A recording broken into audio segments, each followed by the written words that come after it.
And there were we were friends, but we ended up working together for the first time when um, while I was at the music director for the Occasional Symphony, asking Scott to write a couple of pieces for us there. Since then, Scott's career has been so incredibly fun to watch. Um, he's had three pieces that were premiered at the Tanglewood Music Center: Drip Study, Tourbillon. Is that how you say that, Scott? Tourbillon. Tourbillon, It's French, Norman. Yeah. French, and Car Alarm Strut. Scott was a composition fellow at the Tanglewood Music Center, and most recently, he was the Atlanta Symphony Youth Orchestra's composer in resident for the 1920 season. A couple of honors that Scott has earned includes a Charles Ives Scholarship from the American Academy of Arts and Letters, two ASCAP Morton Gould Young Composers Awards, winner of the Symphony in C Young Composers Competition, the grand prize in the 2015 Parma Student Composer Competition, and the Gustav Klemm Award in Composition from the Peabody Institute. In 2020, he received fellowships from the Hermitage Artist Retreat and the Copeland House's Cultivate program. Most recently, in November of 2020, New Focus Recordings releases a recording of Scott's 45-minute work through the mangrove tunnels. You can find a recording of this on Scott's website, on Spotify.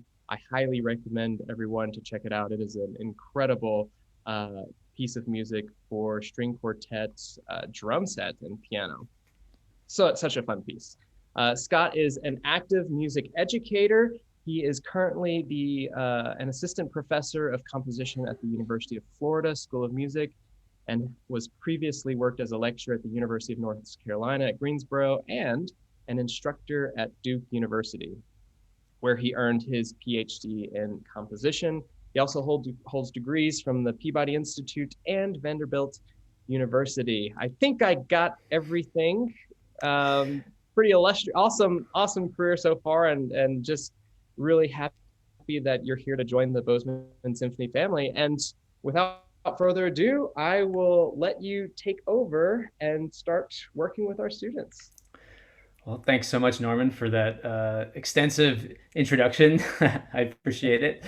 I just want to say I'm just really excited for this opportunity to get to work with the students today, and this partnership that we're developing both with Bozeman and with the students at MSU and the faculty. I think it's just really great to be able to interact with other composers, both young composers and other faculty members. So I'm excited to get started today. So the way this is going to work is we have three young composers who have generously offered to have their music to play recordings of their music for us, and then I'll be looking at them and talking about ways in which they're really succeeding in their music and ways in which they can improve, and just having a conversation about the music. So, and feel free as we're talking, if you have a question or you want me to talk about something more in depth,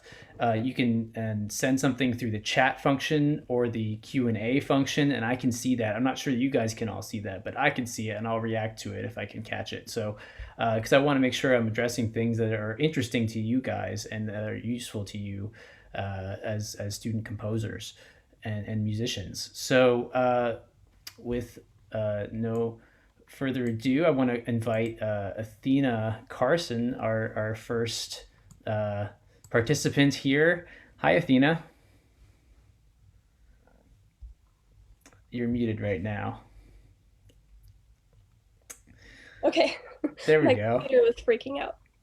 All good. So, Oh. really excited for the piece that you're sharing with us today. So I'm going to share my screen, and so we can see the score, and I'll play the recording. And once I've got it shared, if you could just give us a very short introduction about what your thoughts were when you were writing this piece. It looks like actually my screen sharing is disabled. So if the powers that be could magically wave the wand and allow me to share my screen, then that would help us. But why don't you give us a little intro while they get that set up, Athena? Yeah, so I haven't titled this piece yet, but it's for solo piano. And it actually started sort of as a counterpoint exercise. The technical focus of this is counterpoint. And so what I'm doing in this piece is adapting what I learned in my counterpoint studies, studying 18th century counterpoint and adapting that to kind of the idiom that I write in naturally. And so a major source of inspiration for this was the Shostakovich Preludes and Fugues. And I feel like I'm sort of leaning towards some of the similar interval structures as Shostakovich. And he is a composer that is very near and dear to me. So that is the inspiration. That's great. Yeah, I certainly, Shostakovich was a name that came to my mind when I listened to this first. So I'm glad to hear that that was what you were inspired by. So, all right, I'm going to go ahead and play. This is a MIDI rendering, right? Yeah. And we'll have everybody hear that, and then we can talk about it. So thanks for that introduction, Athena. So I'm going to mute myself while this is playing, and maybe you could do the same so we don't get any extraneous noise. But Athena, one important task for you. When I start playing this, if you can give me a thumbs up that you can hear it so I know that my audio is actually going through.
Bravo.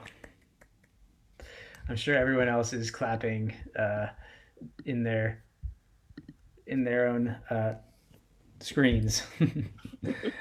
It's a wonderful piece, Athena. I think there's just so much to like. Um, the second movement is so energetic and rhythmic and varied in texture.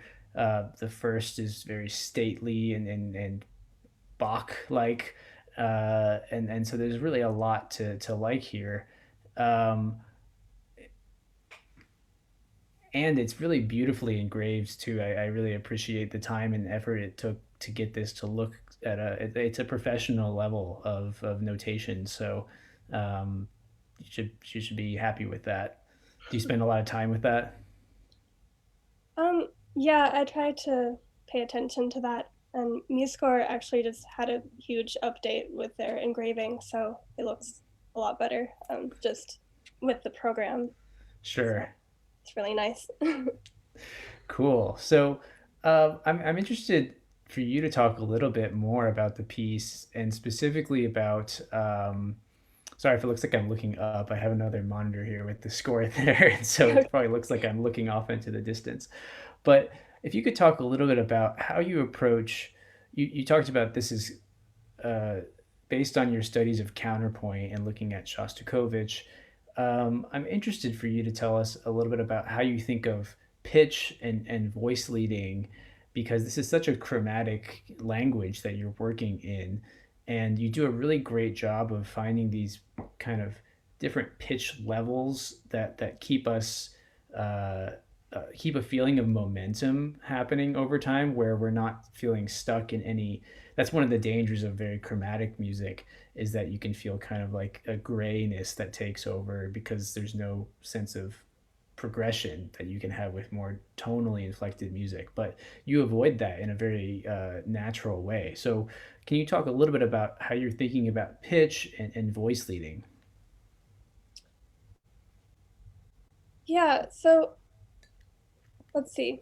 I guess an important that's an important aspect to how I'm making the language of counterpoint my own. Um, I guess I'm thinking more about the individual line and then the pitches that result from the two lines of counterpoint running together are, well, I don't want to say random, but it's a result of thinking more linearly. That's Yes. something I've been trying to do more because, I mean, earlier on in my time composing, I thought very vertically, very chordal. And that's why I like counterpoint, because it has allowed me to break out of that. Um, and I would like to say that the first movement, with my writing it, was a lot more deliberate and kind of sitting down at the piano, trying things. And then the second movement just showed up one day and I was scrambling to write it down. So I feel like I didn't really have a ton of control in the second movement right out of the gate, That's because really it interesting. came. So And what do so, you mean? Can you describe a little bit more of what you mean by that? Were you sitting at the piano and it just sort of started happening, or were you like dead asleep and you woke up in the middle of the night and just had to scribble it down? so I had been practicing my Baroque violin all morning, and so mentally, musically, I was in 1677. Um, and then, I walked upstairs and I just kind of heard it in my head. Mm-hmm. And I didn't sketch it at all. I just started writing it down. That's really interesting. And so, I mean, it does have a very natural flow to it in a way that is hard to craft. So Yeah.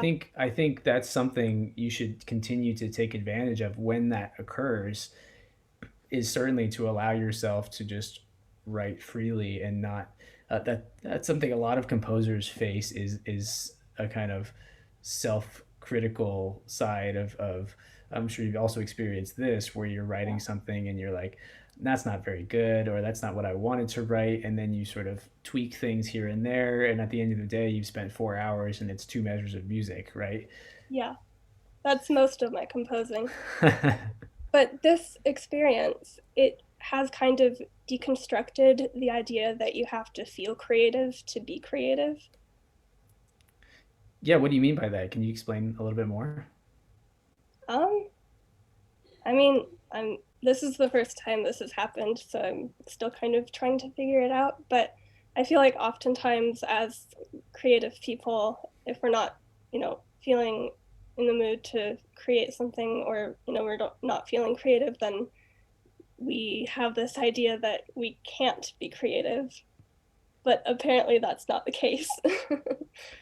That's interesting you're saying that though, because I would feel like this particular experience that you're describing would be a moment that you were feeling actually quite creative. Am I wrong in that? Well, I wasn't quite feeling connected to the piece I was writing. I was still in Baroque violin land, and um, I hadn't looked at the score in a couple days, so I wasn't in it. Sure. Now, had you started this second movement at that point? Nope.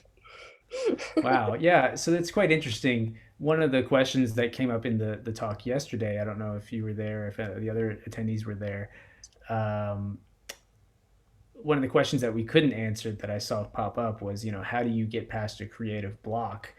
And, one thing that I have found that matches what you're describing is sometimes rather than kind of beat your head over against the wall when you're struggling with a certain piece of music or a certain thing you're writing, if you put it away and go work on other musical things, that starts to generate musical ideas because if you're even have the slightest bit of compositional desire, you start to feed off of other music and say, oh, what if this went like this instead? That's something that uh, uh, Dr. Funk was talking about yesterday.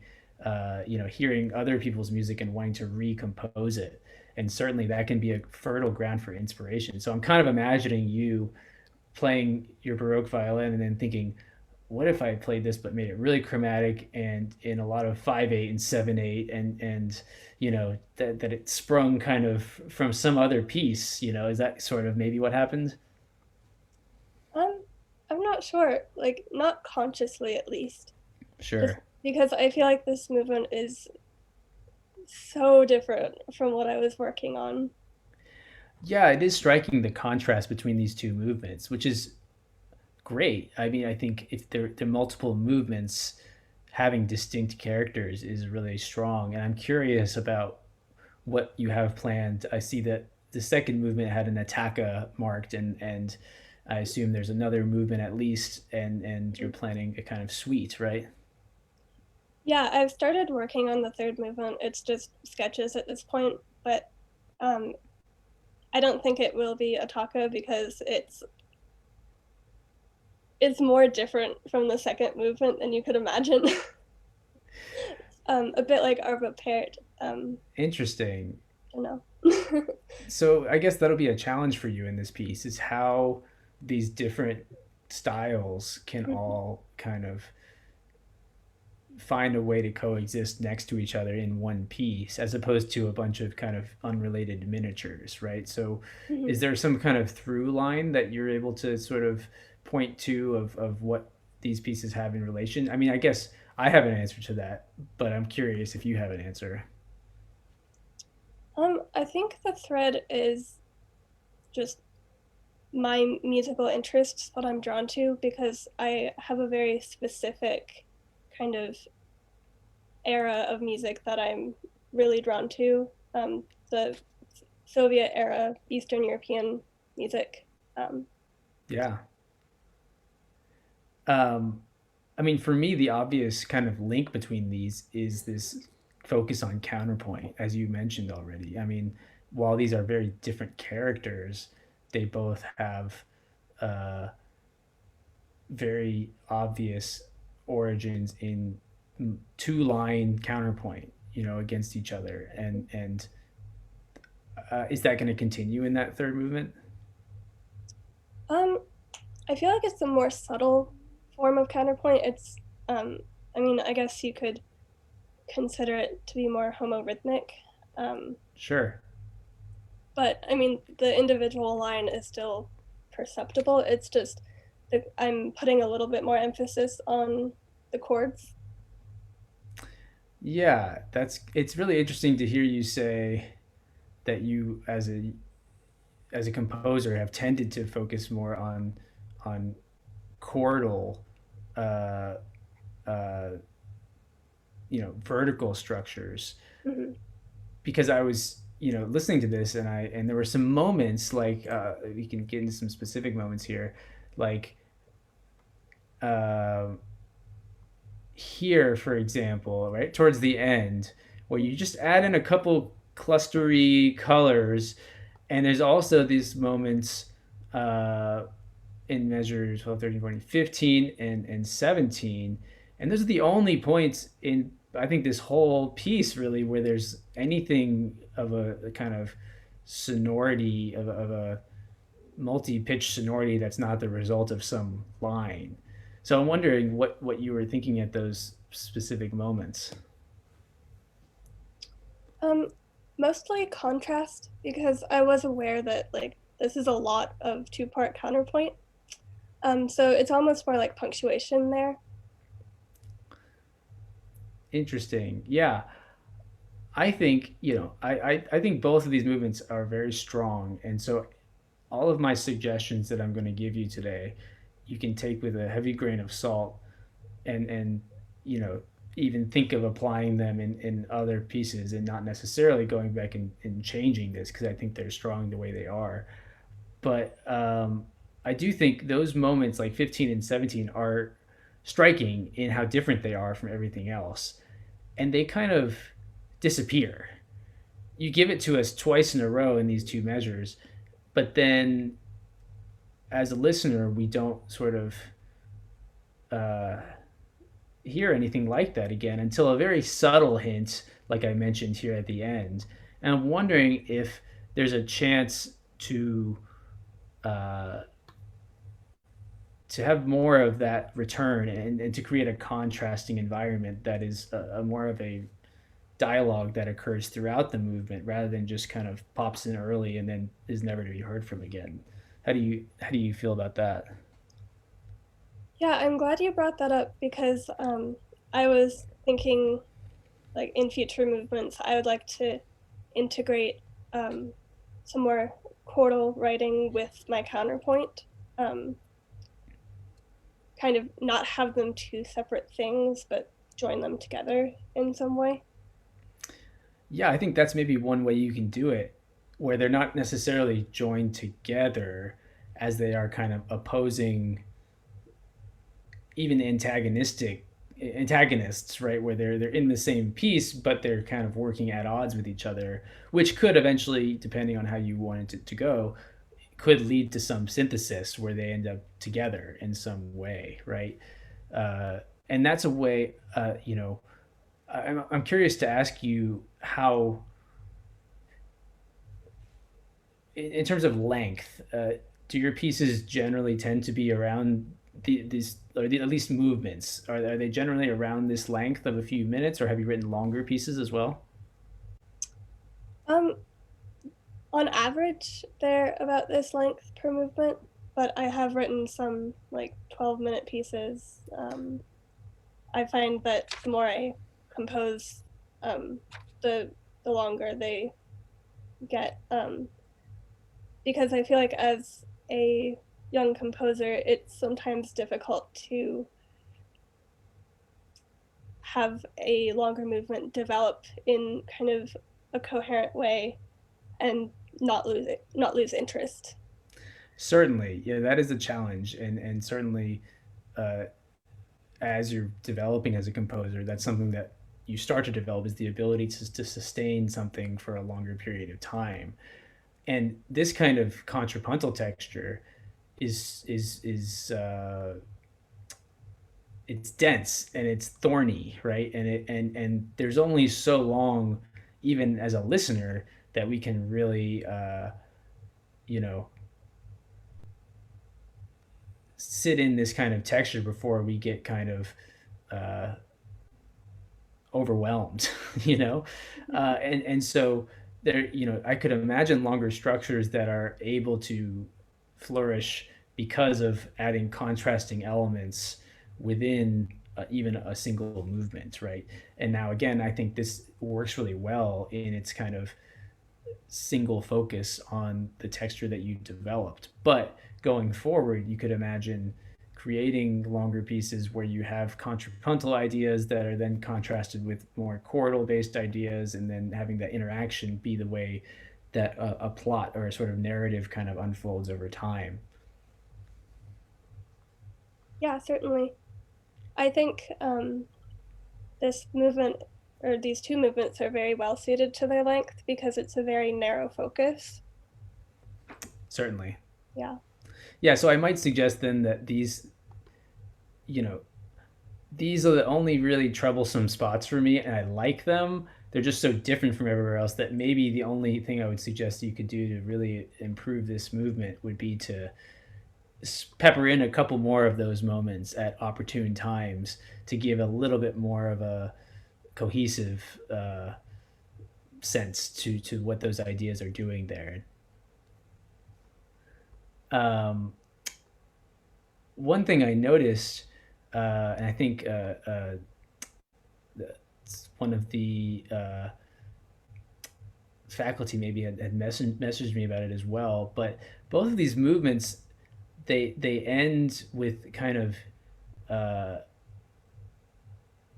octave ideas that are presented. We have all these contrapuntal ideas, but we move towards the octave, a single line that changes the texture certainly, and kind of gives an idea of a finality to the end. um, what were you what was your intent there? Was it what were you thinking about? Basically what you said. I felt like if I was just writing counterpoint, it like I couldn't find a place to end with two voices, and so I brought them together into one. And also, I really like the color of octaves on piano. It's something I noticed that Shostakovich does as well, so I wanted to kind of emulate that. Yeah, one thing that Shostakovich does really well that you might explore is, he'll explore these extremes of registers of octaves, even, where there's a empty space in the middle and there's three or four octaves between the two lines, and it gives it this really stark high and low contrast that creates a very striking sound, and he does that in his large ensemble works too, and there's timbral considerations there that make it even more interesting. But one thing I noticed in general with both of these pieces is, in terms of register, they're somewhat conservative in that they stick around the middle of the piano a lot. And this second movement perhaps explores more of there's these low octave moments in the left hand, and then we go up into the high register here for a little bit. But especially in the first movement, it's very much centered in the middle. And a composer that comes to mind that's in the Soviet bloc kind of world that you probably have heard of, and maybe have listened to some of is Ligeti. And I don't know if you're familiar with any of his piano etudes. Have you heard any of those? I think I've listened to a couple of them. I'm more familiar with his string quartets and orchestral Oh, works, though. we lost you there for a second. At least I did. Oh, Are um, you? can you hear me now? I'm still losing you. It might be I'm me. losing you as well. Can you hear me? I think. Back. I can hear you now. I kind of.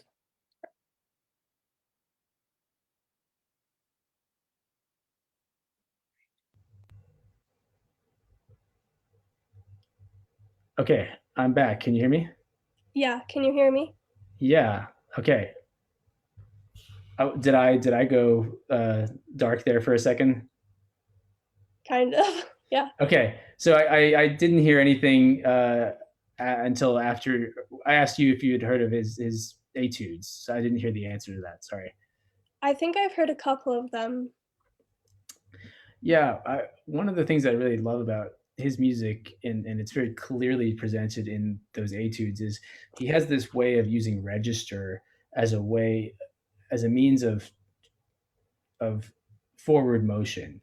There are large sections of music where the idea is just that the register is moving up, and that's the kind of formal uh, connecting device, and we all sort of understand that, or we're just heading down, right?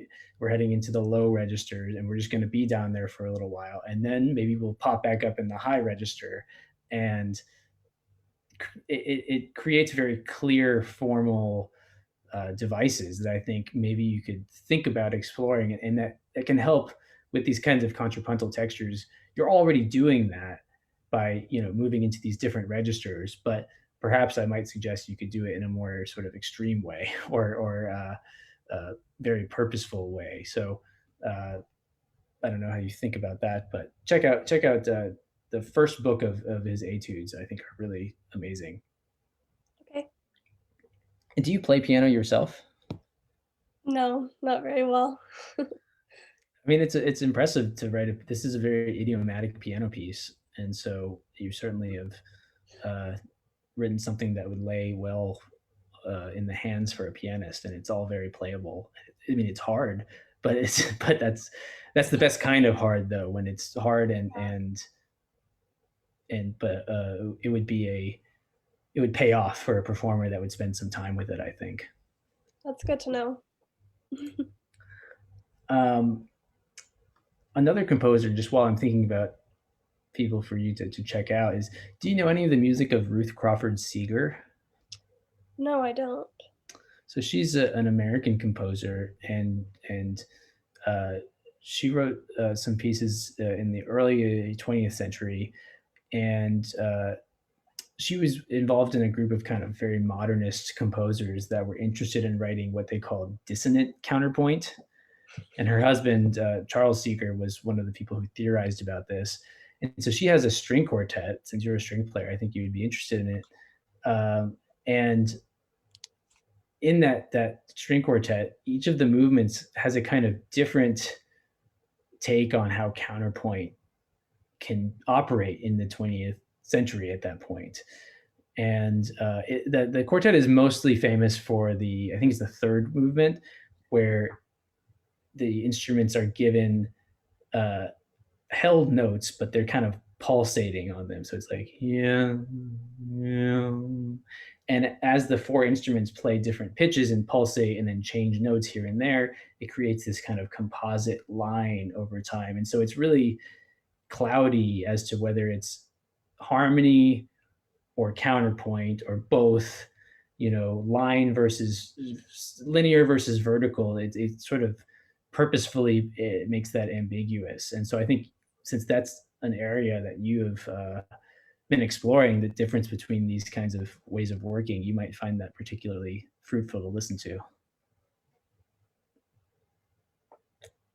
The first movement's really cool too. It's she takes all the rules of counterpoint and specifically inverts them. So you prepare a consonance and resolve it to a dissonance. And so it's a fun, it sounds academic, but it comes out in this really amazing texture where all the lines are very distinct from each other. But okay, I want to get back to looking at some of your music here in more detail before we move on to somebody else. Going back to this. One thing I wanted to point out, while you're in general, the notation is very clear. Some of the chromatic accidentals that you're using, I think, could be slightly clearer.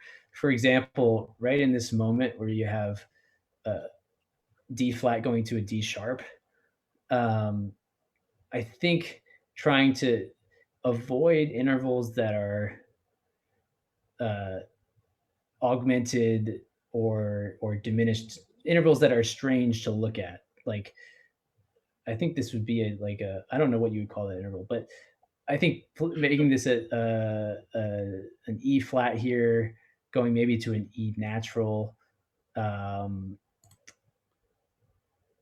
or actually, I think this would be better as a C sharp. I think that's a better solution there. So that the A to the C sharp is a major third followed by a whole step, as opposed to this diminished fourth that you have here.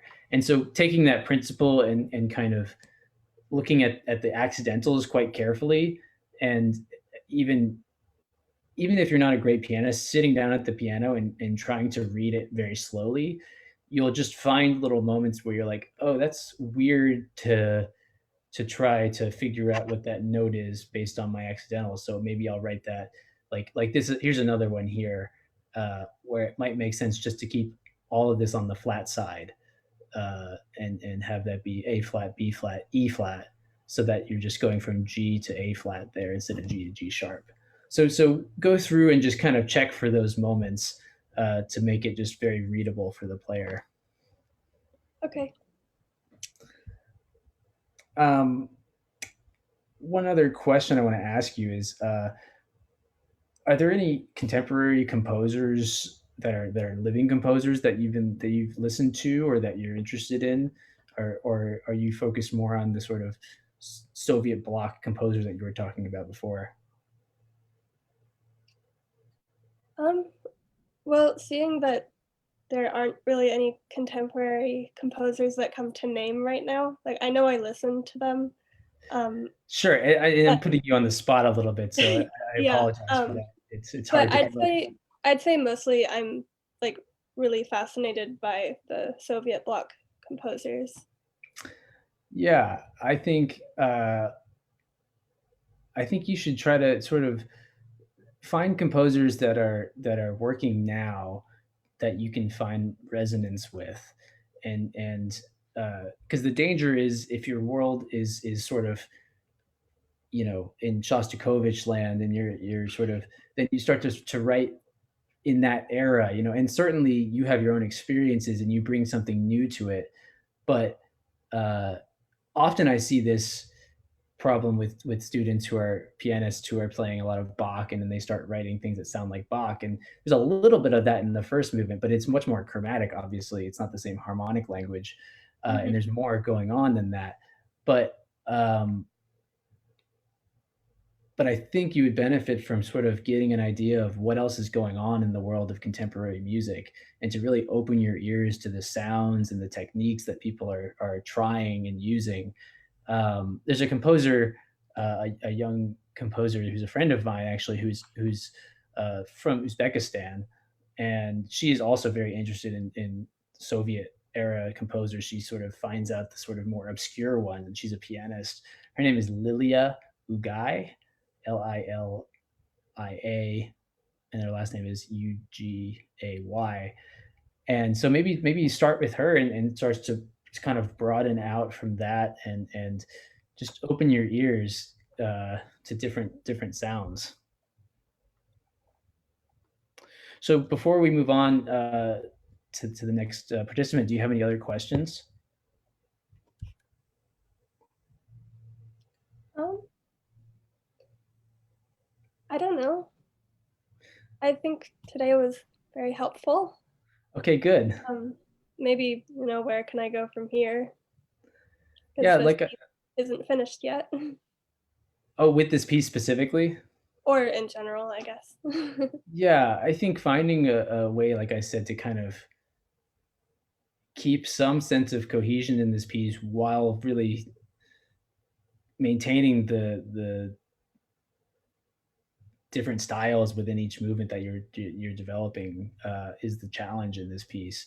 But I'm interested to hear what that Arvo Pärt, like third movement sounds like, 'cause it sounds totally different from these other movements. So, definitely send that my way when you're done with that. And um, like I said, I think going forward for you is to kind of explore there's so much happening in the world of contemporary composition that can just get your ears thinking in ways that you never imagined, in terms of the techniques that you can even achieve on a piano that you might have never thought about, playing inside the piano, scraping the strings, or preparing the piano, or dampening the piano and making interesting sounds, right? Expanding the timbral palette beyond just the sort of normal mode of playing the instrument, I think is, if you listen to any George Crumb, um, that's his bread and butter, are just unimaginable sounds coming from a piano,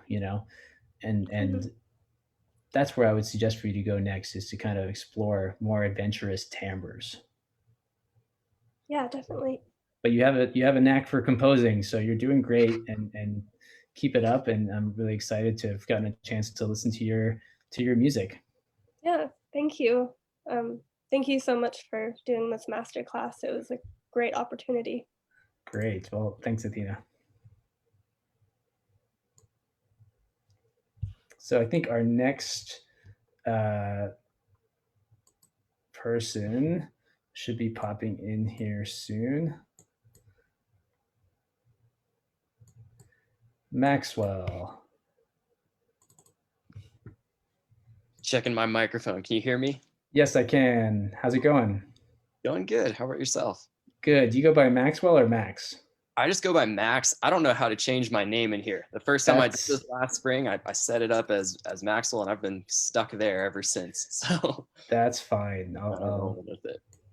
We'll go from there. So we'll do the same thing here, where I will let you kind of introduce the piece just briefly, and then we can dive in and listen to it first, and then dive in talking about it. So I'm going to share the screen now. Okay, go ahead. Yeah, so I titled the piece Au revoir. It's a French term that basically means goodbye until next time. So I thought the piece really just had kind of a combination of longing, a little bit of sadness, but also hope for what's to come. So I felt like that title just really encapsulated the whole thing. And yeah, it started out on piano, and then I kind of worked from there. My composition teacher, Dr. Greg Young, is a clarinet player. So he had mentioned at the start of the semester last fall that he was potentially interested in playing on my project. So it was cool to write for clarinet. Never done that before. So yeah. Great. Okay, so I'll go ahead and play. This is a live recording from I have the video here, but we'll just hear the audio so we can look at the music here. But so here we go.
All right.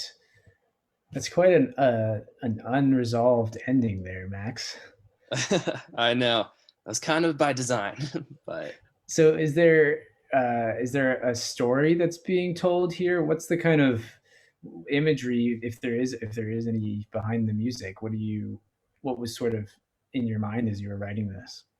um it's hard to say there was a specific image or anything. It was really kind of the product of just sitting down on the piano and coming up with something and running with that.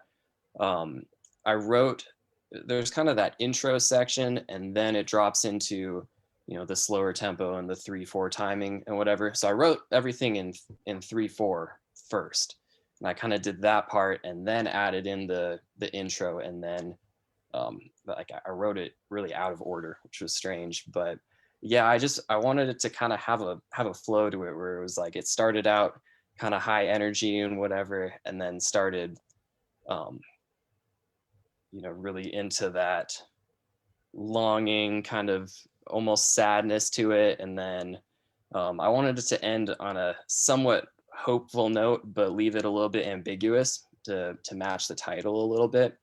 So I felt like that, the sharp four kind of Lydian mode, it to me at least really kind of rings out hope and that sort of thing. So that's why I chose to end it in that way. Sure. Yeah, I think the ending works really nicely, leaving us sort of unsure as to what the character is supposed to be. It's sort of wistful or something. So, are you a pianist? Did you say is that your main instrument? My main instrument's guitar, so I can kind of fake it enough on piano, I guess. I'm really bad at sight reading, but Gotcha.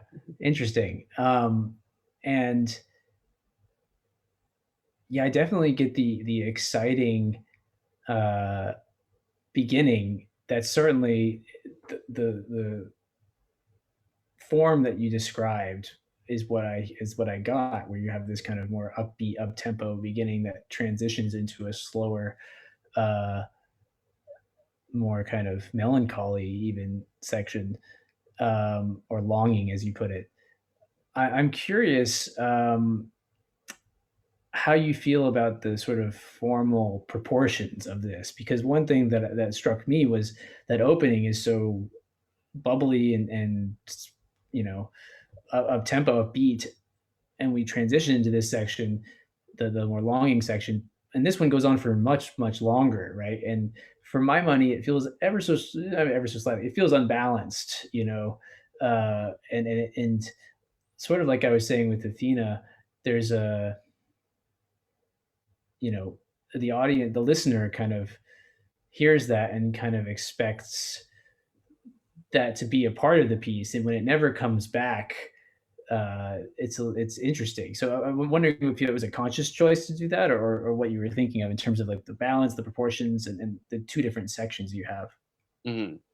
Yeah, I'd say in general it was a conscious choice, just because, like I said, I started out the piece with that like 3/4 timing or whatever, but it felt like if I just had that, it was going to be too, it was background music essentially, or it was too kind of boring for the listener, just drag on too much. So yeah, that's where I had the beginning kind of big part come from. And then I don't know, I experimented a little bit with trying to bring that back, and it just felt, to me at least, too jarring. So it felt like it was a piece that kind of needed to be more through composed, or or something. I don't know. Like I tried to cycle back a little bit to end on, it was the same melody as the intro, but at the slower tempo. But yeah, it was kind of conscious, just because I couldn't find a way to work it in well, to be honest. Yeah, certainly. That's a challenge of composing, is you have an architectural kind of plan in your brain, and then you try it, and for some reason you can't get the pieces to sort of interlock together, Mhm. but I do think there is an opportunity for, even within the character of the piece that you set up. I do think it could be interesting to try to bring that back, if in a changed way. Maybe Mhm. it's not so up tempo. Maybe it's been altered by this sort of more longing section, or maybe it's a fake out. You know, we seem like we're da da da da da da da da da da. We're back. You know, it's sort of a Yeah, false start. You know, and then we realize that, oh, this longing kind of thing is where we are now, and we're stuck there. You know, because that can have a an effect on the kind of emotional meaning of the piece too. totally. Where would you put that? Like, where would you kind of slot that in on the piece? Well, Try and I, bring it back. I feel one of the other uh, comments I would have is there's in this longing section there's a kind of meandering quality, and there are some beautiful melodic moments. You have a nice ear for harmony and for line, but I wonder sometimes whether the lines kind of flit in and out in a certain way where like I'm just looking here even where you've got da da da da da da da da da ba da da da. Let's see, da da da da da ba da da da da da da. There are other moments that are more obviously this way, uh, where it feels like you're about to give us a singing melody and then you drop the instrument out and you don't kind of you withhold it. It's almost like you're and so I wonder if maybe some more purposeful uh, signposting of this is the melody here, listen to this, right, which can be achieved with the accompaniment sort of giving room for that melody, uh, and even you know you have some nice moments where the cello and the clarinet are doubling each other in thirds or in other intervals, like you know these kinds of moments, Hmm. right, or here, right, uh, and having that sometimes you move between them being in some contrapuntal relationship to then going into octaves, and it's a little bit confusing to the listener as to what the relationship is between these two parts. So I think all this is all getting back to the question you asked, which is where I think this second section could do with a little bit of tightening up in Hmm. terms of thinking about what's happening in this section, what's the purpose of this section, and what's the purpose of this next section. Where are the formal boundaries? And at one of those places, you can then find a way to kind of bring back the opening. You know, Okay. does that make sense? Yeah, yeah, totally.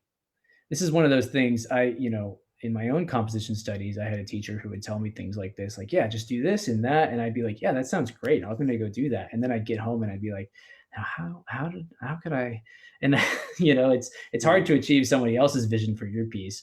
So you have to take what I'm telling you and, you know, find your own solutions potentially for the problems that I'm bringing up, you know? Yeah. Yeah, it's funny you mentioned the word meandering because that's been kind of a joke between my composition teacher and me because that's where I kind of fall in, where it's okay, I can make stuff that sounds really pretty and whatever, but it can get lost if you don't have a direction for it to go. And that's definitely something I've been kind of working on and that I know I need to continue working on. So it's really helpful hearing, okay, yeah, this is happening. Let's figure out a way to, you know, Yeah, I think move it somewhere. a composer that does a really good job of this is Christopher Theophanidis. Uh, he's a American composer. He teaches at Yale, and he's got some orchestral works. One particularly famous one is called Rainbow Body, Okay. and it's got really beautiful melodies, some of which are actually inspired by one of the first composers in history, Hildegard of Bingen. I don't know if you've heard that Hmm. name before. Yeah. And he takes a melody of hers and sort of reinterprets it in this. It was for voices originally, sort of a chant like thing, and reinterprets it for strings, and really hits you over the head with this is the melody. This is beautiful. You should listen to this and enjoy this. This is ecstatic, Hmm. and I think looking at how he does that might help you kind of figure out a way to also sort of shake your listener by the head and, and say like, you listen to my beautiful melody. This is the melody, Yeah, totally. I also think you have a really harmonic sense of composing. A lot of this is very chord driven, uh, and that's driving the kind of lines as well. So I think the more you can focus on the lines themselves, as opposed to those sort of chord progressions that are underpinning them, that might help you as well. Okay. Thinking about like a beautiful line and how it can sing out, and even singing it yourself. How do you compose? Are you sitting at the guitar, at the piano? Are you putting it directly into the notation software? Yeah, usually just at the piano or whatever, and then I work in Logic quite a bit. Um, so that's the score is a little bit messy because I'm still kind of learning how to work that too. But yeah, I'll pretty much just play it into Logic or wherever it is, right to the click track, and then um, it's So what so I play you're pretty much. so you're playing this on like a MIDI keyboard directly into the software, and it's kind of transcribing it. Yeah, exactly. And Interesting.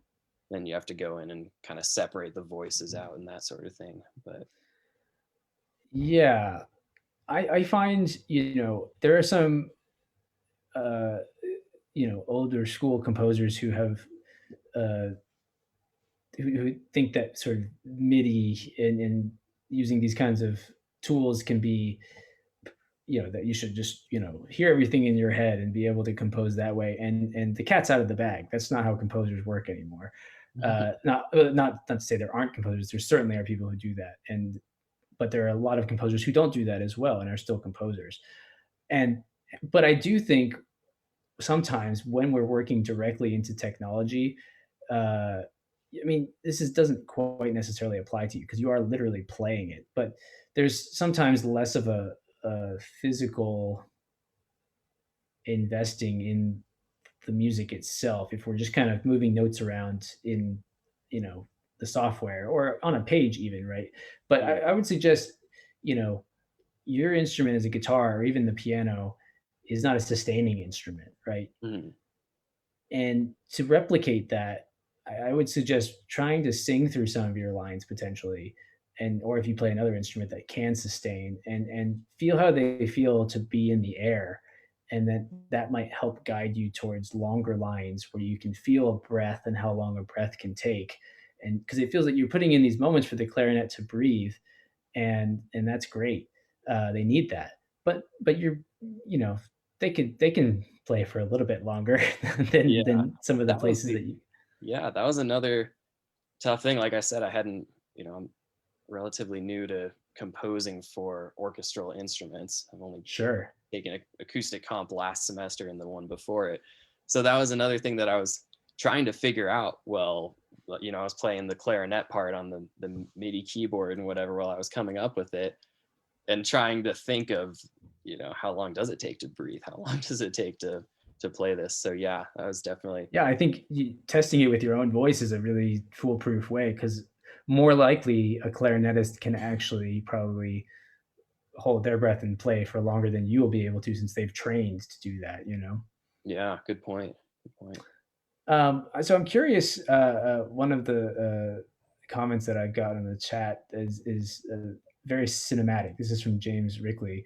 I hear a suspended cymbal rolls measure 115 to the change to the end, and certainly I hear this is there's definitely a cinematic quality to this music, and I'm wondering what inspirations you're drawing. Like, where are you coming from in your musical inspirations and your training, and what are you, as a composer, what would you like to, how would you like your music to exist in the world? Yeah.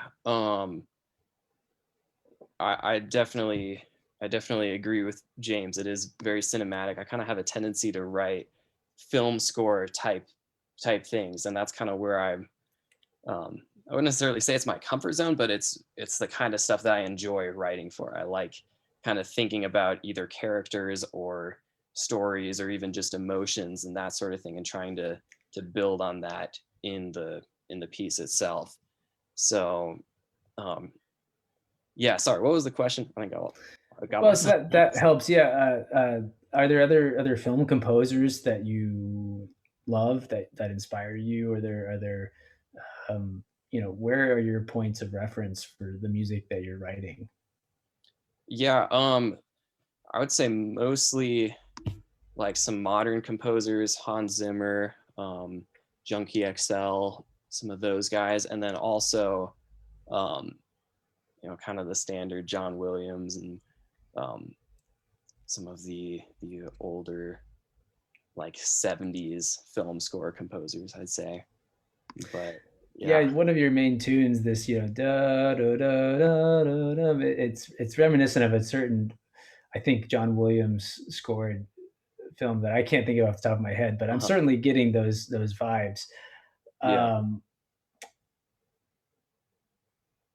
Um, I think one thing actually that I heard at the very beginning, this opening section, reminds me actually of a lot of musical theater uh, type of music.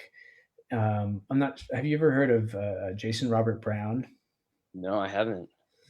Yeah, he's a music theater composer. He has a number of musicals out.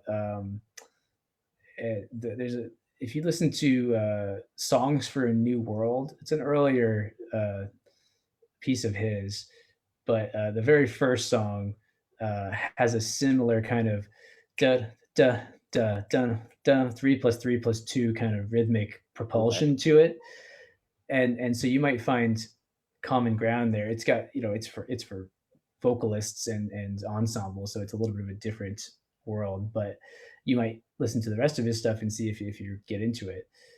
Um, One of the challenges in being a composer and being interested in film music, but also writing for people, is the intersection of technology and performers.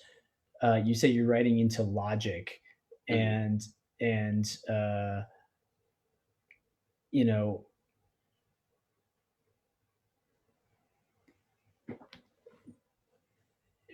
it's a question of whether you're writing for. I mean, in this case, you're obviously writing for people to play it because you had people play Hmm. it, right? And but as a film composer, that's a skill that is certainly still useful and needed. But a lot of film composers are even more expected to be able to kind of manipulate sample libraries and work where they can just generate a piece without any other people around. Hmm. I'm curious about what your uh, you know experience is in that realm. Yeah, well, I took a film scoring class last year as well. And then one of the ways that I actually got into music was, it sounds kind of funny, but I was producing EDM music and doing remix contests and whatever.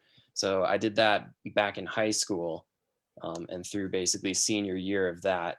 So that's how I really was working with MIDI to start. And then I was experimenting with, okay, let's do MIDI stuff, but I'm tired of just like the hardcore nothing real, so I would do guitar on top of that and always have that was kind of my thing. I'd always have a guitar track layered in somewhere. And then it kind of moved to, okay, let's put orchestral stuff in it as well. So yeah, I've definitely worked in sample libraries and kind of figuring out how to do that thing. I would say I'm way more comfortable with that actually than, um, I always have to go back once I've written something and think about, okay, how would someone act, like, can this actually be played first of all? How would you do this? What instruments play what and all that kind of stuff. So Yeah, and I think that could be helpful to think about, even if you're working with sample libraries, to realize a kind of realistic uh, rendering of a even sort of sample orchestra. Knowing what the instruments do in their traditional roles is useful, because otherwise it's not going to sound like the real thing. mhm. If you're trying to emulate the real thing, if you're trying to do something with synths and totally not reminiscent of orchestral film music at all, then that's a different question. But yeah, so I can see that you're sort of exploring writing for performers as well, for live performers. Mhm. And I do want to talk a little bit about some of the notational stuff that you can sort of start to think about. Yeah, please I do. think logic is not going to be your best tool Mhm. for notation. It just doesn't have the capabilities that other dedicated notation software Mhm. have. Um, because its main purpose is as a digital audio workstation, right? Right. So there's free ones like Athena was talking about. MuseScore is a free online one. I don't know if you've worked with that before. But there's also the bigger pieces of software like Finale and Sibelius, and there's Dorico now. Um, but a couple of things I want to point out. There's just some obvious things, like there's a Yeah. collision here in the system, like just spreading out the space between Mhm. systems would be helpful. Yeah. Um, and the score order, uh, I would generally want to see the piano below the clarinet and the cello. And I think a pianist would be much more comfortable reading it there, so they can see everything above them. Gotcha. Yeah, And a lot there's of that also is just honestly me not really knowing for notation wise what's right, and then also kind of either the software limitations or just my lack of knowledge of the scoring function of that. So that's, totally. yeah. And I think the easiest way to sort of there are two ways that you can get sort of more knowledge in that realm, which is the easiest way is to just go look at a bunch of scores. Just go find some scores that aren't necessarily like old. A Beethoven score will be useful certainly, but not as useful as maybe a more contemporary score where it's more reflecting contemporary notation practices.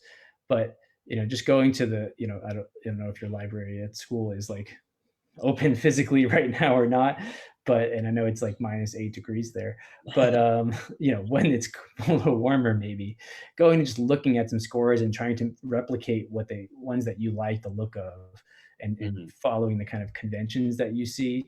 Go find a piece for piano, cello, and clarinet, or something similar. Like there's a piece that maybe you should check out by Bartok called Contrasts for uh, clarinet, piano, and violin. So it's a little bit different, but maybe seeing how that's notated could be useful. Um, some of the other odd things I noticed, each of these piano staves has these whole rests in them that are just kind of cluttering Yeah, I don't know what that things. is. And I imagine the pianist, it's just hard to read stuff. Mhm. So there's just some cleaning up, I think, that could be done.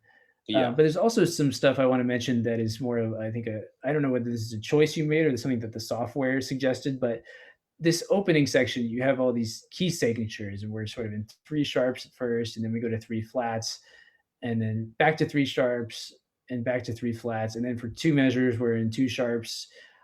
I think perhaps it might be easier for the performers to either have no key signature in this whole section and just use accidentals, or to just pick one and then use accidentals rather than changing the key signature the whole time. I don't know. Okay. Did your performers comment on that at all? Um, I worked with that a little bit with my composition teacher because I didn't really know what to do. The whole thing was modulating by the sharp four essentially, and then kind of a Lydian, and then a Lydian scale above that. So it was, Sure. I was not sure what to do on that. It looked really messy at first where I had it kind of in the original key and then adding accidentals on that, and then it goes back to the original key. Yeah. So So I kind of maybe no key at settled all on this, but yeah, I don't necessarily think that's the best. until it settles in here and we're kind of in three sharp land forever, right? Yeah. And I do think some of that might be mitigated by not putting so many measures on us. Like this is a little bit crunched here, you can see, right? And I Yeah. think if you're adding more accidentals, it's going to get even more squished and it's going to make it look bad. So just Right. kind of pushing some more measures off to another system will help too. Yeah. Yeah, that was the other thing when I was trying to get this sent in and I was working in Logic. I could not figure out how to get like three systems on the same page. So I was at 2 systems per page, and then it was like 30 pages. So then I squished it down. So there were, more on that. So originally it looked a little bit better, but it was like 30 pages, and I didn't want to send out something like that. But yeah, I totally see what you mean. Yeah, so I think that's a lot of the function of working in Logic. So I think going into another software program that's more designed to do these things will help you. Because there's also some things about the piano part that are a little bit odd looking. So, the best thing you can do is look at other scores and also talk to your players and say, hey, how could I make this more clear for you? Because in talking about notation, there's sort of two important reasons I find that it's so important to have clear notation. And first, it's to sort of most clearly and efficiently communicate your intent as the composer. Because if you don't notate something clearly, I've had this experience many times where I've showed up to a first rehearsal and they start playing the piece and I immediately think, oh, well, that's not how I thought that would sound. Like, I don't know if you had that experience with this.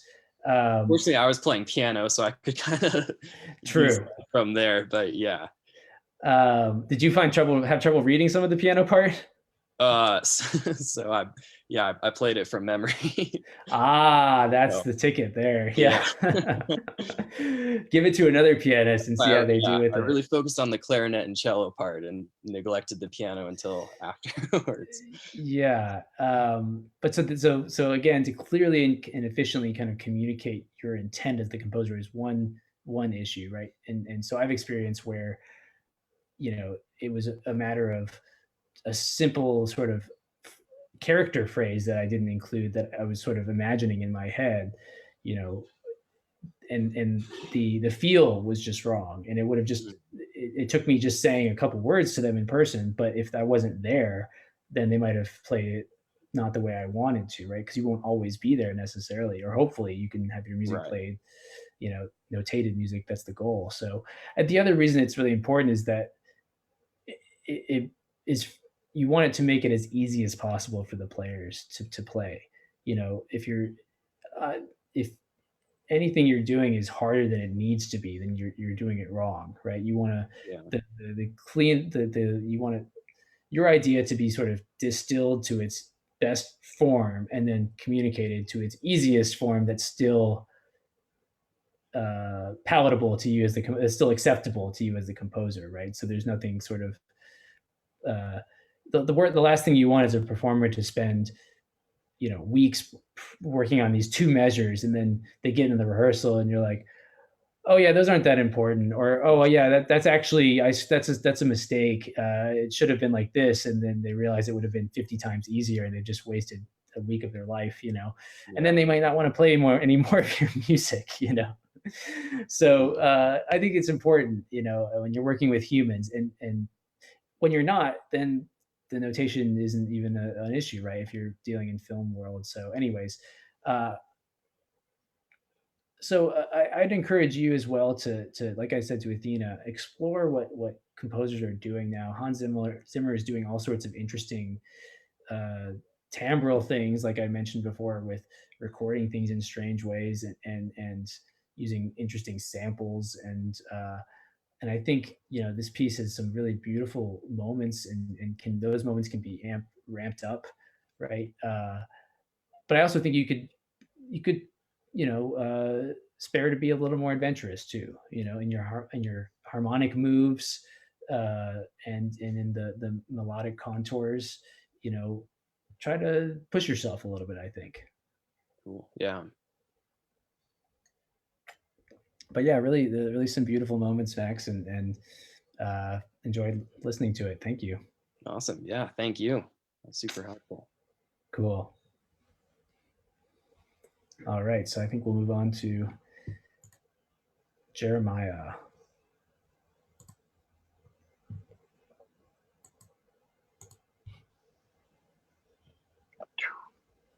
Oops. Hello. Hi, Jeremiah. Hey, how's it going? It's going well. How are you? Oh, I'm okay. So, a little nervous after going after those beautiful pieces that they wrote. So you don't have to be nervous. You'll be all good. Yeah. So I'm just pulling up your music now. So if you wouldn't mind sort of giving us a little intro into your piece.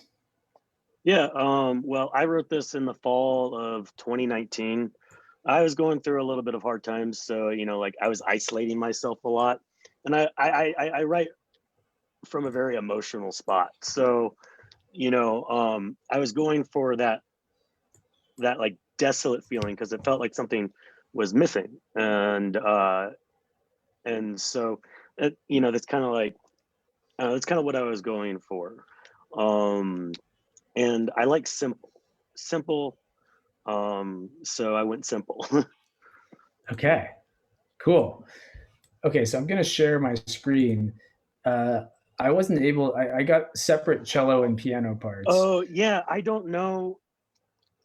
I think what I was doing, I was using a trial of something and only allowed me to do one instrument. I got through writing and I'm like, oh no, like now I went back to write for the other instrument Oh and I had to like no. open in yeah. So What? sorry about that. It's okay. What was the software you were using? I had Dorico. So yeah, I was on a trial for that. Oh, So, now they allow you yeah. two instruments on trial. I wonder if it would let you export like music XML or something. I And I was really trying to merge them and I just could not get them to merge.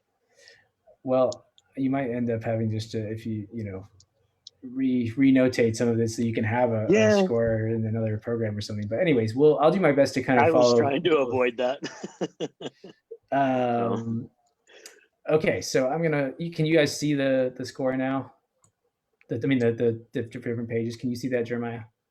Yeah, I see that. Looks good. Okay, I just want to make sure I shared the right screen. Yeah. All Sorry right, for the so headache.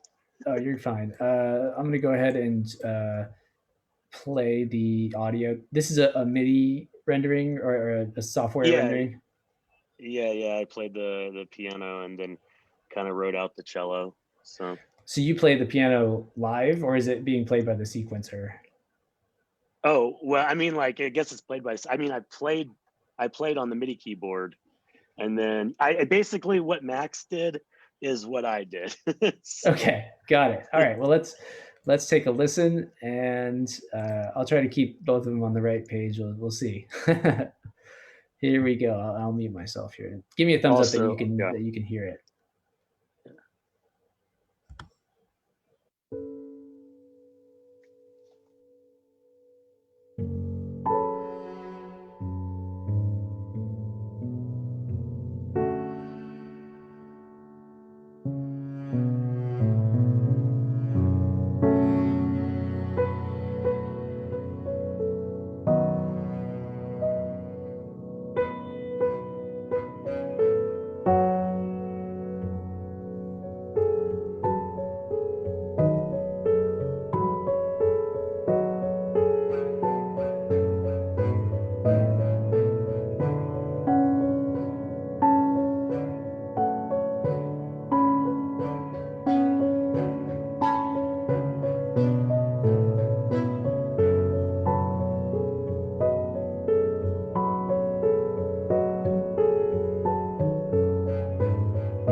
Bravo, Jeremiah.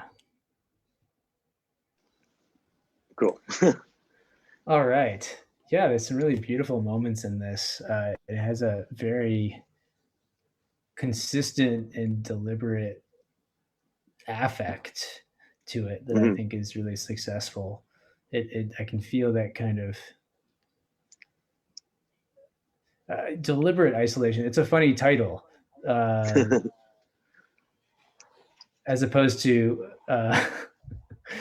not deliberate, right? Which is what a lot of us have been facing over the last. Right. Does this relate to sort of our current situation, or is it something totally different? No, that was maybe I should have spent my fall a little bit more wisely and sociably, because, well, I guess now we're in a different time. But yeah, no, that was not anything to do with now. Yeah. You get a lot of mileage out of not very much material, which I think is a real plus, you know. There's like, for my money, there's only really like one chord progression that's happening through a lot of this piece. There's this like, I've got a keyboard here. There's kind of this like F sharp minory, and then going to that. Yeah. I mean, that's basically that kind of oscillation between F sharp minor and that B major is what's driving this whole thing. Is that sort of where you started, or what was the kind of germinating idea for this? That's actually, that's where it started. I was experimenting with some different chords. I was at the time, I was listening to a lot of Thomas Newman. I'm not familiar with Thomas Newman. He did the scores for American Beauty, Shawshank Redemption. Okay, yes, I definitely know that then. Yeah. So I mean, I think definitely a big inspiration on this. That's kind of how I started. I just started with that harmony. It's kind of funny because I was playing on piano, and Max came into the practice room, and we were just talking about the progression. He's like, "Oh, that's really beautiful. I like those kind of progressions." And I think that's kind of like where I decided, like, that was my confirmation to go on and pursue this harmonic progression. So it's funny how we sometimes need that external sort of approval to say, "Oh yeah, this is a good idea." It's like we make these things, these little ideas on the piano or whatever, and you're like, "Is this any good? Is this like, I like this, but I'm too close to it." And so it's great that you have each other where you can, hey, what do you think about this? Hey, I like this. Okay, great. And if even if you just tell each other that all the time, it's just it's great to give you that personal sort of confidence to say, yes, I can run with this and just make something out of this. Yeah. And if it's no good, please tell me that it's not, so I don't waste a bunch of time writing it. Yeah, that's always an interesting question, though, about whether you can. How important is it that the initial idea is good or not, or can you take something, if you're skilled enough, and make something that on first glance doesn't seem to be that interesting and turn it into something? I think it's somewhere in the middle for me. I struggle with that too sometimes, of saying, well, is this really the idea that I want to start this whole big piece with? Is it good enough? Can I get enough out of it? And sometimes you have to just decide and say, no matter what, this is it. I have to just go with it. Otherwise, you can just spend weeks and weeks waffling between different ideas and trying new things, and then you never get anywhere, right? Right. Sorry. Oh, I was just gonna say, there's a famous story of Bach, I think, where he, argued he could take any theme and make it into a fugue. He knew immediately all the contrapuntal possibilities of anything you showed him, and could take the most inane kind of melody and then make this beautiful piece out of it. And I think there's something to that as well. But go on, what were you going to say? I guess I forgot what I was going to say. Sorry, I interrupted you. No, I was interrupting you. So, yeah. One thing I like about this piece is I'm curious about the way you're thinking of structure, whereas Max's piece was quite clear, and there's kind of two sections, and Athena's piece were kind of isolated movements. This is a more kind of free flowing. While it is all similarly harmonic in how it's based harmonically, there's variety as well. But I'm curious how you were thinking about how this develops over time.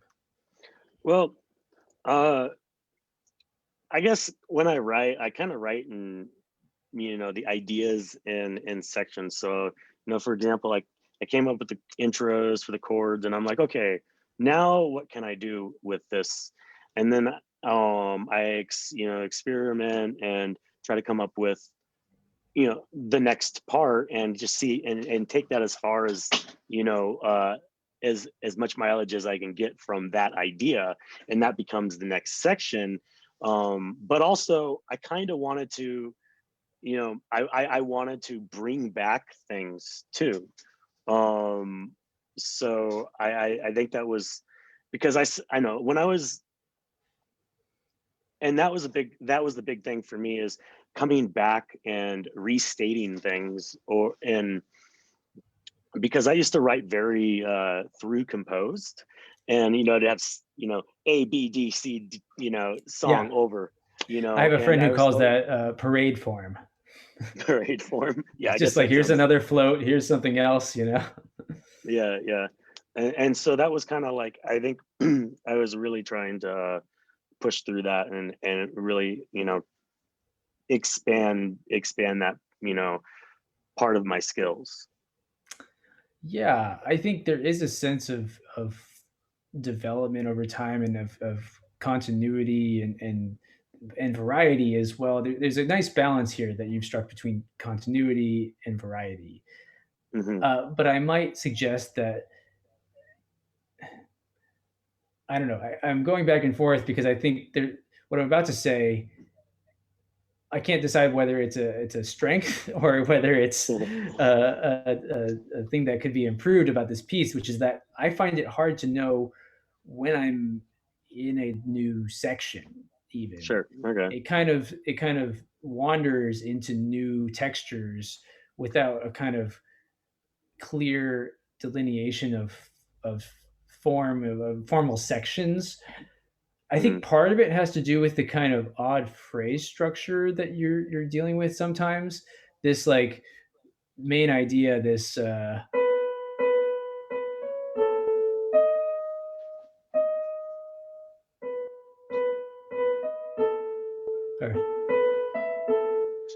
it's like I'm not exact. There is within that there's a version of that that is much more kind of normative in terms of how the Hmm. phrase structure works out, where I could play it as like 4 bars, of four or something, or an 8 bar phrase or something. But you're not ever quite giving us those obvious phrase lengths. And so if one thing kind of flows into the next without a clear boundary, and I'm wondering if that's intentional or Well, whether. no, that's kind of like a problem of mine, definitely. Because I usually write a lot of guitar riffs and stuff like that. And I end up with, I end up having to use like variable meters for my guitar riffs, because it ends up with these weird extensions, and I'll be like a 4/4, and then have to end it in a 6/4 to be able to get it into, or something like that. So I Totally. do encounter that a lot. I just think, yeah, I need to work on, how I'm phrasing things and ending those phrases into the next phrase. Yeah, I So mean, I don't. I like unusual phrases, that have yeah, sort of internal expansions and that end up taking a weird number of bars. I think that's cool. So I don't yeah. want. I don't think you should try to like scrub that out of your. I mean, you won't be able to scrub that out of your musical personality. But I think finding a way to maybe be more conscious of when you're doing that, and exploiting it purposefully. A Hmm. composer who's this is going to be a throwback, but a composer who's really good at this is Haydn. All right. If you go check out some of his minuets, either from his string quartets or from his later symphony, like the London symphonies, the later kind of, I don't know, 20 or so symphonies that he wrote, those Yeah. minuets are wild in that, like, it seems like such kind of inane dance music, but they'll have these really weird phrases that just kind of extend on themselves and and sort of elide with each other and Mm-hmm. overlap in strange ways. But he's always in total control over it, and he's it's like he's messing with you on purpose, as the listener. Right. He's Okay. like, let's see you try to dance to this, and Yeah. this is Yeah. your piece is not dance music by any means. So, but No. I think applying those kinds of, purposeful phrase blank Yeah. modifications could be a Being thing. deliberate about it. Yeah. Yeah. I think there's one of my favorite moments in this piece happens right here at 109, where Oh yes. we've got this.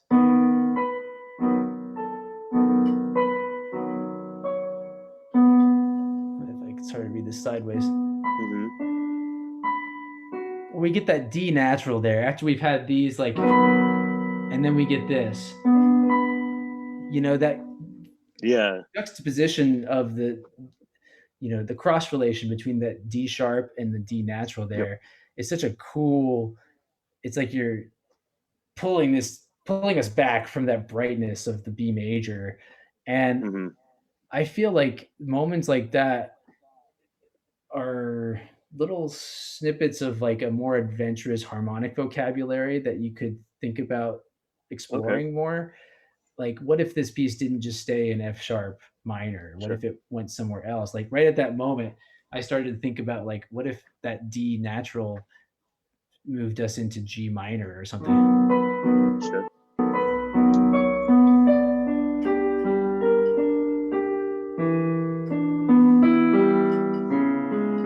And then we started going down in different minor chords and different keys, like a lot of film composers do that, where they have these Mm-hmm. great kind of mediant relationships where you have like D, what you have is like B minor there, and going down like by a major third to like G minor. That's a total film composer move. Oh And yeah. another major third to E flat minor, and you don't have to be that obvious about it where it's like, Sure. triadic in that clear sense. But I think finding some of these more adventurous harmonic moves, like I said, I like the way this piece kind of has like a very singular focus on the harmony of F sharp Mm-hmm. minor and B major. But I can see that part of your character as well in this piece, and I think you can think about exploring that further, maybe in other pieces. Sure. Yeah. No, that's a good idea. I think I remember, because I generally like to, at least change keys once in a song, and I just couldn't make it happen here. So I think that was the biggest part for me. But now Sure. seeing it like you were talking about, it makes a lot of sense. I mean, another person's perspective will always, we all think about things very differently, and so Yeah. you can only see it a certain way, and so, but I think I like to think when I'm working with tonal materials, there are composers like I mentioned Thomas Ades yesterday. Something that I've taken from his music is treating tonal sonorities or tertian sonorities, triads, Yeah. like in an abstract way where you can manipulate them outside of a tonal context and kind of cycle them up by, you know, uh, different steps that are not related to any key. So you're treating them almost like atonal materials, but they're triads, so they sound nice, Right. And Yeah. so taking the kind of more arithmetic maybe ways of composing that atonal composers often tend towards, and applying them to tonal materials can give you really interesting. It can, just by trying something that's more abstract like that, that's not coming from your ear or from your hands, from the instrument, Yeah. can guide you in ways that you might not have intended and that you like, but you would have never just happened upon if you were improvising yourself, right? So Sure. finding ways to kind of jolt yourself out of your comfortable thing can give you really interesting results. Oh no, absolutely. What was the name of that composer again? Thomas Ades, Ades. He's got a piece called Asyla, Asyla, that's Okay. the third movement is supposed to be a sort of like wild gone EDM dance club gone wrong. It's it's like modernist, it's heady stuff, don't get me wrong, Sure. but there's stuff to hold on to as well. Mhm. But other composers that I think you should check out, do you know Avner Dorman? Mm-mm. He has some he's got a piano sonata that's I can't remember the name of it, but just check out he's got a piece called like Smoke and Mirrors or something like that. I can't remember off the top of my head, but that just came to me right now while we were looking at this moment. But how familiar are you with like Philip Glass and his film music? Oh, yes, Philip Glass is, well, that's kind of some of my more major influences, are, like say Thomas Newman, Hans Zimmer, and Philip Glass. So Totally. definitely Glassworks. I really love Glassworks. Totally. Great album. And so I think in that section after where it goes out of the intro, and the section right after the intro is definitely, I definitely was had Philip Glass in mind. Yeah. So yeah. Totally. There's something else that I was going to. Oh, if you're one step removed from Philip Glass into the more concert music world would be someone like John Adams. You listen to any of his Okay. music? His No, opera I've Nixon heard of in him though, I'm China. pretty sure. Yeah. Oh Check yeah, out. I know what you're talking about. Yes. Yeah, and he has an orchestral piece called Harmonell here. It's like it's a German word. Yeah. I think he's up your alley, and both he and Philip Glass do sort of these really cool harmonic moves that you could, like in Einstein on the Beach for Philip Glass, he's got all these Mhm. crazy sort of Yeah, it's triadic, a good one. but there's other composers that are working in a kind of post minimal realm that you might find interesting, like Judd Greenstein, or this group called Y Music, lowercase y, and then the word music. They do a lot of music that's kind of crossing over between pop and classical and film stuff. I mean, they toured with Paul Simon. What was that one again? Y Music. Y Music. Yeah, they've toured with like Paul Simon and also Ben Folds, but they've also worked with like the headiest of heady classical composers. So, anyways, but to get back to your piece, there's some stuff in the score I want to look at too, or in the parts here. Are these two dots meant to be anything specific? I was looking at that before, right before this masterclass, and I was like, what is going on there? Okay, good, because I was thinking the same thing. Okay. And I don't know why did it let me do that? I don't know what's doing. Who knows? Some of these notation software, half the battle is just wrangling it, Yeah.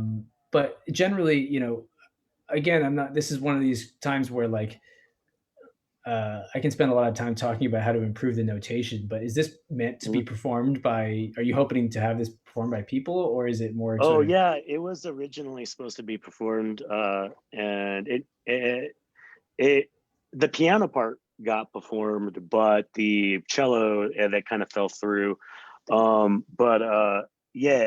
was definitely, so with the cello, I was definitely wanting to experiment with some different articulations. Totally. And execute also, like trying to really execute those within, the East-West sampling, because, making mock-up scores is, can be is a good skill to have. So, totally. I was definitely pushing for that as well. Yeah. And so I think, I'll give you suggestions here for how to sort of improve the readability of this a little bit. I think, and some of this is maybe Dorico kind of doing things that you didn't want it to do, but I think having measure numbers on each measure can be more cluttery than anything. I like the piano, the way you set up this. I do think though that for these long stretches of measures, using a multi-measure rest, condensing them into one. Do you know what I mean? Oh yeah, I know what you're talking about. Yeah, totally. Yeah, Yeah. because it saves room on the page. And like one thing that will help, since I'm looking at the parts here, uh, you know, I would push this over to the next page, assuming that they have a page turn Hmm. there, and give them the time to, if you think about the page turns a little bit for your players, then they're not going to be like right here. You waited all this time and then give them one thing and then they have to flip the page. I mean, assuming that they're not going to have two Yeah. sheets up, but I think it's Keep important them to think on. about Yeah. those kinds of practical issues, especially. Yeah. No, that makes sense. I didn't even think about that. That's something you didn't think about it. Just trying to keep them on the feet. So. Um, Yeah, totally. but yeah, Um, no, that's good. I think also when you have pits and arco markings, you've done a good job of making it clear where you want one thing, which is important. But I think Hmm. keeping them both above the staff is where they'll Okay. expect to see it. So you can just have them all in the same sort of pits followed by arco followed by pits when that happens, because otherwise that's just not where they expect to see that. I guess there would be Um, room on the page for that if I didn't have all those measure numbers. right. And then I'm curious, what are these meant to be glissandos? What was going on there? Yeah, they're meant to be glissandos. As arco, or as I guess the last thing I'm seeing here is pits. Is Oh well, maybe that was supposed. I think they're supposed to be I arco. think it played it It's as not. arco because you have a pits here, Yeah, so yeah, somewhere in here I think there's a missing arco. But I yeah. would suggest that those are quite large glissandos to achieve in such a Hmm. short period of time. Sure. They might come off as, if that was an effect of like a whoop, like a, I do that all the time, these kinds of like slidey sounds, just for the sake of having that sound. But to get to this pitch and land on it accurately from this eighth note, I think might be tricky. So Sure. Okay. I think the best thing is to find a cellist and say, hey, can you try some of these things out? Oh, And absolutely. then you can find a solution that really works for you and the player and allows them to sound good, because players always want to sound good, even if we Yeah. want to have them do something that maybe doesn't make them sound as good as they could. But yeah, I think finding an instrumentalist where you can ask for feedback, because otherwise I think a lot of That this, would have been great. Yeah. it looks very doable. Even Thank you. these third double stops, those are possible. Yeah. My wife's a cellist, so I spend a lot Okay. of time with cello music. Um, I do think this notation here for these, uh, uh, I think it was Harmonica. Colegno in Yeah. Oh, the sample, right? Like playing with the yeah. stick. Yeah. That's right. Yeah. And kind of for harmonics, I think. I don't know. I don't remember. That was a long time ago. So I think what's No. happening here is in the sample library, you've had it on the Colegno sound, which is tapping it with the stick of the Yeah. bow. And Yeah. so No, that's what it was. Yeah. I would this is a different notation that would normally mean like a snap pits. So Oh, okay. just write out Colegno here until you want them to not play that way anymore, and then just write norm. Sure. Um, One thing, this is not a notational thing, but I noticed that there were sections where like somewhere in the middle here, I'm not sure how to match them up. Well, I guess somewhere, yeah. The way you're playing the piano is very legato and pedaled, and what you've Hmm. written for the cello is like very dry and articulate. And I'm wondering how you're thinking of these things. They seem to be at odds with each other, and I wonder whether they could be working towards the same end, or if it was a purposeful thing to have them kind of against each other. I don't. No, I think that. Well, yeah. That part, um, I definitely wanted something aggressive in the cello, uh, and with the piano, just kind of was trying to like emulate, some of that, like frustration that I get, when I'm, lonely and isolated. But and so as far as that goes, I think that I just kind of like, because I always play with sustain on the piano. I don't think I ever don't. Um, and so yeah, I'm not really sure. Well, maybe that's something you can explore. I think it would be really cool to have the piano articulation match this staccato, Yeah. dun, dun, dun, dun, dun, Sure. dun, and have it be really dry to give some contrast for when it comes back and is very Okay. legato and full, you know. So Yeah. a piano can be nastier sometimes if we want it to be, you know, and I think that could be cool. Yes. Yeah. I'd like Especially that if the idea. piece is about like a isolation and it's sort of angsty, you know. Yeah. Well, there's a lot to dig into here, but I think we're running sort of low on time. Do you have any, before we wrap up, do you have any other questions for me or anything before we call Norman back in to wrap us up? No, I think I'm I'm good. Thank you for, looking at my piece. Well, thanks for sharing with us and being willing to sort of, you know, talk about these things in front of everybody. It's really great, and hopefully you found some helpful Absolutely, things. I learned, And yeah. I enjoyed talking with you. Thank you. Bye. Thanks, Jeremiah. Good luck. All right. So I think we're gonna have Norman come back here in just a second to there he is. Hey Norman. Hey, Scott. That was awesome. Yeah, I really enjoyed the variety of music and here, let me stop sharing my screen. And the really thoughtful discussions that we were having with the composers. Right. Yeah. And Jeremiah, Max, Athena, bravo to y'all. So there were some really special moments in each of the pieces that I just thought, wow, that was really nice. So really happy to hear and see the talent that is around Bozeman. We have just a couple of minutes left. Scott is going to be in town here in Bozeman, fingers crossed, on May 24th through the 30th, around the last week of May. So be on the lookout for events that we are going to have and more things like this.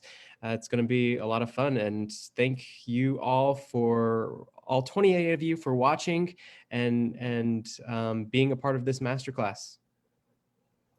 Well, thanks Norman for setting this up, and I really enjoyed it. Thanks guys, it's been a pleasure. Thanks, Scott.